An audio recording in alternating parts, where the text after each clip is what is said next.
Alors dimanche, je suis allée courir avec mon petit frère et arrivé au 9e kilomètre, il me dit « Mel, c'est quand que tu refais tes vidéos ?» Il y a des gens qui t'attendent en fait. Je lui dis oui, je sais, on m'a déjà dit. J'avais songé à faire cette vidéo et là, mon frère m'a convaincu, donc c'est parti. Je voulais vous faire une vidéo pour vous expliquer pourquoi j'ai déserté YouTube. Qu'est-ce qui m'a poussé à ne plus rien filmer du tout, à rester dans ma petite bulle. Voilà, je voulais tout vous expliquer et je me suis dit que ce serait plus sympa si je faisais ça en me maquillant comme ça. Hop, ça change un peu. Donc, pourquoi est-ce que je ne suis plus sur YouTube? Pour beaucoup de choses. Déjà, vous me direz, j'ai à peine commencé ma chaîne que, hop, elle est déjà terminée. J'ai publié 4 vidéos, puis j'ai disparu. J'étais hyper enthousiaste, hyper motivée, j'avais plein d'idées et tout, et puis j'ai tout lâché. Il y a plusieurs raisons à ça. Une des premières raisons, c'est que j'avais filmé une vidéo où je faisais une séance de renforcement musculaire, parce que je voulais absolument faire toute une série de vidéos perte de poids, pour qu'on puisse partager ça ensemble, pour que vous puissiez me suivre, sauf qu'en fait, je perds pas du tout de poids, premièrement. Donc j'ai vu cette vidéo, et elle était vraiment horrible. Je me suis vue dans cette vidéo hideuse. J'ai pas été très futée parce que déjà j'ai pris 12 kilos de 1. Et de 2, je me suis filmée avec une tenue qui ne me met pas du tout en valeur. Parce que c'était un legging et un petit crop top. Mais pas le legging qui te maintient tes hanches, tes fesses, ton bide et tes bourrelets en place, tu vois. Le truc hyper souple dans lequel tu te sens très bien. Mais qui laisse apparaître absolument tous les défauts et qui maintient que dalle, quoi. C'est vraiment immonde. Ça m'a fait un espèce d'électrochoc. J'ai toujours pas perdu de poids depuis d'ailleurs, mais ça m'a quand même fait super mal. Je me suis dit, bon, très bien. Je vais garder ces petites vidéos dans un petit coin de mon téléphone et comme ça, je pourrais faire un super avant-après d'ici quelques semaines. Tu parles? Ça a contribué et il y a eu plein d'autres petites choses qui ont fait que, en fait, je ne peux plus me voir en peinture. Je déteste ma tête, je déteste mes cheveux, ce qui est rare, mais avec ma frange qui fait n'importe quoi, je déteste au plus haut point mon corps et bah, du coup bah, tu sais quand tu te kiffes pas trop physiquement généralement le reste suit pas trop non plus, tu vois. Plus d'estime de moi, plus de confiance en moi, plus du tout envie de me voir et donc après quand tu fais le montage tu sais t'es obligé de te regarder quoi. Voilà, il y a plein d'autres petites choses qui font que je suis très rarement seule. D'ailleurs, j'ai très peu de temps aujourd'hui. Donc pour filmer quand il y a plein de personnes chez moi, c'est plus compliqué. Après, je me suis pas laissée aller non plus. Comme je vous ai dit, j'étais en train de courir avec mon frère quand on en a discuté. Je vais courir un jour sur 2. J'ai mis plein de petites choses en place pour aller mieux. Mais j'avoue que en ce moment, c'est pas évident. Niveau énergie, j'ai eu des problèmes de santé, une grosse fatigue, une santé mentale très fragile. Je peux pas dire que je me laisse abattre, hein. Je me laisse pas abattre. Il y a des jours sans, c'est clair. Mais je crois que en fait, plus j'en parle, j'en avais déjà parlé pas mal sur Insta en story. On est très nombreux. Je devrais pas avoir honte en fait d'avoir des périodes de down, d'avoir des coups de mou, des moments plus compliqués, etc. Et qu'on devrait pas avoir honte d'en parler parce qu'au final, avec les réseaux sociaux, on veut toujours montrer la meilleure part de notre vie et de nous-mêmes, mais c'est pas le vrai quoi. Et comme m'a dit mon frère, c'est Mel au quotidien. Mel au quotidien, c'est pas Mel quand ça va bien. Ça va pas, tu le dis, mais tu filmes quoi, tu fais tes trucs, tu fais ce que t'avais envie, ce pourquoi tu t'es engagé. Et donc me voilà avec mes 12 kilos en trop, avec une estime de moi pas terrible du tout, mais d'un autre côté, avec énormément de choses que je mets en place petit à petit pour aller mieux. Là par exemple, je me maquille. Je vais vous faire un bête maquillage tout simple, hyper rapide, avec rien d'extraordinaire ni de compliqué, que je fais régulièrement, mais ces derniers temps, je me maquille quasiment plus. C'est très rare. Parce que de toute façon, comme je me trouve moche, même avec du maquillage, je me trouve moche. Donc, quand j'adore me maquiller, pas spécialement pour avoir ma tête maquillée, mais c'est toute la partie maquillage un peu artistique. Voilà.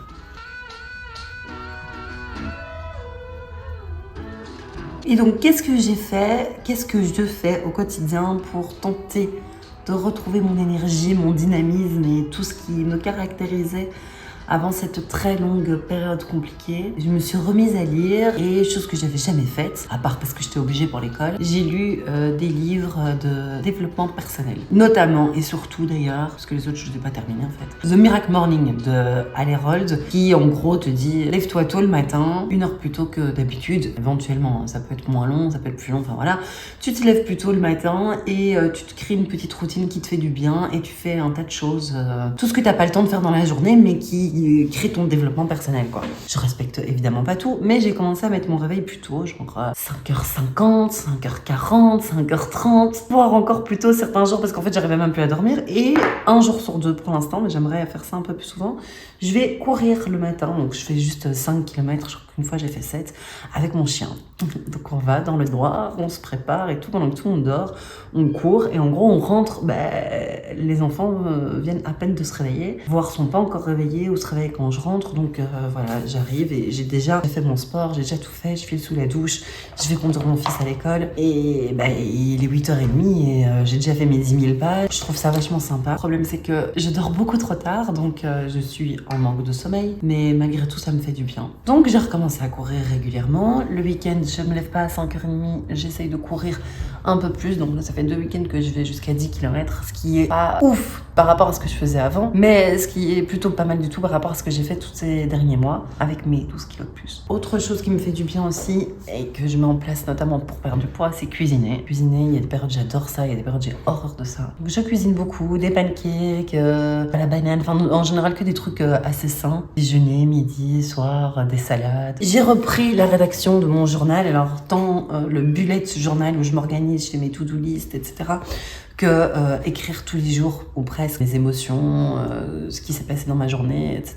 Et j'ai fait un tracker aussi pour suivre ce que je fais sur le mois en fait. Donc combien de fois je vais courir, quand est-ce que je fais du yoga et mon humeur. Et je me suis rendu compte que mon humeur, en gros, à la moitié du mois d'avril, j'étais genre à 1 jour ça va sur 4. Donc 3 jours ça va pas quoi. Un quart du temps, je passe des bonnes journées où mon humeur est vraiment bonne et j'ai de l'énergie, je suis contente de ma journée. Ce qui est pas énorme franchement. Le but c'est évidemment d'en avoir de plus en plus. Je me rends compte que presque à chaque fois que je vais courir à 5h30, 6h du matin, ce sont les journées qui se passent le mieux et où je suis de meilleure humeur. Donc j'aimerais bien étendre ça à tous les jours en fait, en tout cas tous les jours de la semaine. Sauf que faut d'abord que mon corps s'habitue parce que là, je crois pas qu'il va accepter. Je dessine, je me suis remise un peu à dessiner en mode confinement. Des mandalas aussi. J'ai repris le yoga, ce qui est pas évident. J'ai environ 45 minutes par jour où je suis seule. Donc ça me laisse très très peu de temps.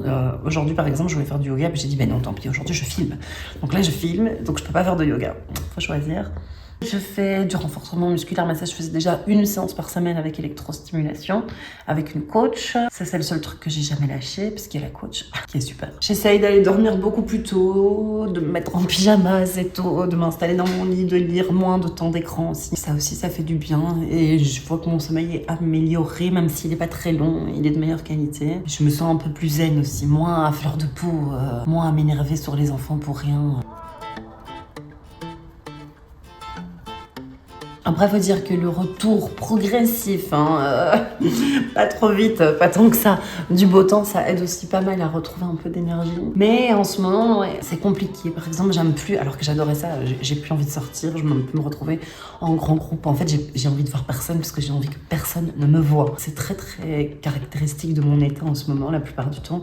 Je veux pas qu'on me voit. Donc c'est pour ça aussi que courir à 6h du matin, j'aime bien parce que j'avais même plus l'envie d'aller courir parce que j'avais tellement honte de mon corps que je voulais même plus qu'on me voit courir quoi. Donc là je cours le matin. Il y a des coureurs, 5h30, 6h, il y en a un peu quand même, mais beaucoup moins évidemment, donc il fait noir.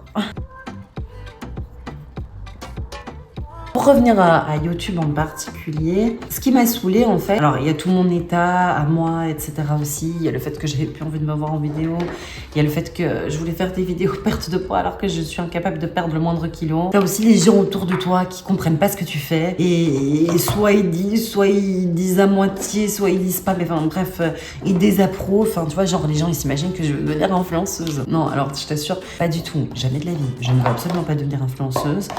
C'est un truc hyper fake qui me correspond pas du tout, avec lequel je me sentirais pas bien, je serais pas du tout à l'aise quoi. Oui bien sûr, on a tous envie de gagner un peu de sous, mais franchement, je préfère être pauvre et fidèle à moi-même que voilà, je me sentirais mal dans ce rôle-là. Donc non, c'est pas parce que je crée du contenu et que j'ai envie de partager des choses sur YouTube et que j'aime faire du montage vidéo, etc. que je veux devenir influenceuse. Pas du tout. On se calme, on respire et on me laisse faire ce que j'ai envie de ma vie, raconter ce que j'ai envie de raconter aux gens. Je sais très bien ce que je raconte, ce que j'ai pas envie de raconter, je le raconte pas. Ça aussi, ça ça m'a un petit peu refroidi, freiné. C'était un peu relou. Les gens qui se permettent d'avoir des jugements comme ça. En vrai, on s'en fout. Hein. Je savais très bien en plus que ces gens-là... Parfois, c'est une question de génération aussi. Voilà. En vrai, c'est pas la fin du monde, quoi. Mais ça m'a un peu bloqué parce que tu sais, quand t'es déjà pas très bien dans ta peau, que t'as pas beaucoup de confiance en toi, etc., les regards de tes proches, ils ont plus d'impact, quoi. Donc, proches ou moins proches, les regards des gens en général. Après, je me suis dit, non, mais... T'as toujours plein d'idées, Mel, t'es toujours dans tous les sens, t'es toujours en train de t'impliquer dans plein de trucs et tout, mais tu vas jamais au bout des choses. Et là, c'est bon, t'as fait 4 vidéos. Et voilà, c'est bon, t'as déjà abandonné l'idée, quoi. Ben non. Non, je me suis dit, c'est pas possible, il faut que, voilà, que je me reprenne. Après, c'est comme pour tout, hein, courir, une mini part de motivation, mais t'as une immense part de discipline, quoi. Et moi, la discipline, c'est pas toujours évident. Voilà, il faut que j'apprenne à mettre de la discipline et que j'apprenne à travailler sur ma productivité, éviter de procrastiner tout le temps, ce qui est une spécialité chez moi. Surtout que là, je vais partir en vacances. Je vais avoir plein de temps pour filmer, ça va être super bien, mais je vais pas du tout faire les montages, quoi. Je ferai ça en revenant de vacances, donc mi-mai. Mais bon, là, je suis là, je t'explique tout ça et je te dis aussi ce que j'aimerais faire par la suite. Je voulais faire plein de hauls, mais j'ai plus envie là de faire des hauls parce que j'ai pas envie qu'on voit mon corps. Je voulais faire des séances de sport, mais j'ai pas envie qu'on me voit non plus. Je voulais faire des recettes de cuisine, bah ça je pourrais en fait, hein, je devrais faire ça. Du maquillage, je fais. Bon, je vais pas en faire 12 000 parce que je suis pas une experte non plus. Je fais juste un truc assez simple et basique.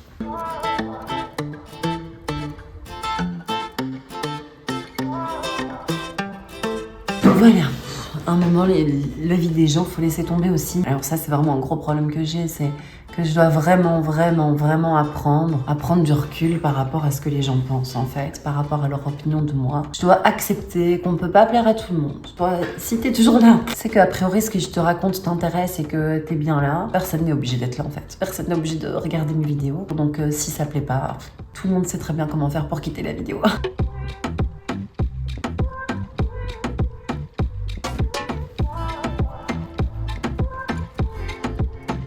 Du coup, si t'es toujours là, ça veut dire qu'a priori, ce que je pourrais faire pourrait t'intéresser, te concerner. Donc, ce que je te propose pour les prochaines vidéos, parce que je fais un gros blocage avec cette histoire de perte de poids, là. Je la ferai, hein. Il y a un jour ou l'autre, je vais bien finir par perdre du poids et je partagerai ça avec vous et ce sera le parcours du combattant pour toutes celles et ceux qui ont envie de me suivre là-dedans ou de le partager ou de le vivre avec moi. Je perds pas ça de vue. Forcément, le stress, la fatigue, une santé mentale plus fragile. C'est pas vraiment ce qui aide pour perdre du poids, donc peut-être que mon corps se bloque aussi à cause de ma tête. C'est un peu un cercle vicieux en fait tout ça. Mais donc, si t'as des questions, que ce soit bêtement sur mon make-up, sur moi, sur d'autres choses qui pourraient t'intéresser de mon quotidien, n'hésite pas, tu me poses tes questions ici, éventuellement sur Insta, si tu me suis sur Insta. Est-ce que une séance de yoga, ça pourrait t'intéresser éventuellement, sachant que je suis très débutante, hein. Une séance de renfo, des conseils pour débuter la course à pied, parce que, ouais, je parle de course depuis tout à l'heure, comme si j'étais une grande sportive, une athlète et tout. Non, pas du tout. Moi, j'ai commencé très progressivement à courir en 2018. Et à l'époque, j'étais une grosse fumeuse. J'étais plutôt la sorteuse fumeuse, pas du tout sportive. À part la danse, j'ai jamais vraiment fait beaucoup de sport. Et je me dégoûtais. Déjà, à l'époque, j'avais un ventre de femme enceinte. On me laissait m'asseoir dans le métro tout le temps, j'en pouvais plus. Mais pour moi, courir, c'était le truc, mais inconcevable, le pire cauchemar qui puisse exister au monde, tu vois. J'avais jamais couru et je crevais à chaque fois que je courais 2 minutes. Mais je me suis dit, bon, comme on dit, hein, le dicton, si tu veux ce que tu n'as jamais eu, tu dois faire ce que tu n'as jamais fait. Donc, je me suis mise à courir à la salle de sport sur un tapis, en commençant par des séances avec une alternance entre 2 minutes de course, 1 minute de marche, et c'était excessivement dur. Je suis vraiment partie de rien du tout. Et même si je suis pas coach et que je suis pas une grande coureuse, je me dis que ça pourrait être intéressant, que si moi j'y suis arrivée, en fait, tout le monde peut y arriver. Moi aussi, j'ai été conseillée. Pour les ultra débutants, c'est ceux qui osent même pas sortir de chez eux et commencer, je me dis que ça pourrait éventuellement être intéressant. Donc, dis-moi si ça t'intéresserait que je fasse une vidéo où je t'explique comment j'ai fait pour réussir à courir jusqu'au semi-marathon, voire un peu plus. Donc on dit que quand tu débutes YouTube, la chose la plus importante, c'est la régularité. J'ai déjà tout foiré. Parce que moi, en fait, j'ai beaucoup de mal avec tout ce qui est imposé, tout ce qui est contrainte, etc. C'est compliqué. YouTube, c'est aussi un travail sur moi. Voilà. Bon, je te montre les dégâts de mon Comment on dit être indécis? Je te montre les dégâts du fait que je sois tant indécise avec cette fameuse frange. Maintenant, je suis obligée de foutre des pinces pour aller camoufler ça parce que... Voilà, je veux de nouveau plus de franges. En fait, je crois que je veux plus de franges. Parce que je vois des photos de moi quand j'avais 10-12 kilos de moins, où j'avais pas de franges non plus, et je me trouve évidemment beaucoup mieux. Et donc, du coup, je me suis dit, oh non, finalement, les franges, ça me va pas. Donc, en attendant... Je me retrouve avec des cheveux qui ressemblent à rien. Alors aussi, je les ai foncés, je les avais éclaircis il y a 2 ans. Et puis, enfin voilà, tu vois, en fait, quand t'es mal dans ta peau, tu cherches plein de trucs. Et c'est pas forcément les bons, quoi. Hein. Donc, voilà. Donc, j'ai terminé ce petit maquillage et j'ai terminé cette petite vidéo. Donc, je te rappelle que si tu le souhaites, tu peux venir en commentaire pour partager avec moi, pour échanger avec moi. Ce sera avec grand plaisir parce que c'est le but premier de mes vidéos. Et puis, si tu as des propositions de sujets que tu voudrais qu'on aborde ensemble, surtout, n'hésite pas, ça me donnera des idées. Même si j'ai déjà plein d'idées, mais je sais pas si ce sont des idées qui vont plaire aux personnes qui regardent les vidéos. En tout cas, je te remercie de m'avoir suivi jusqu'ici et prends soin de toi.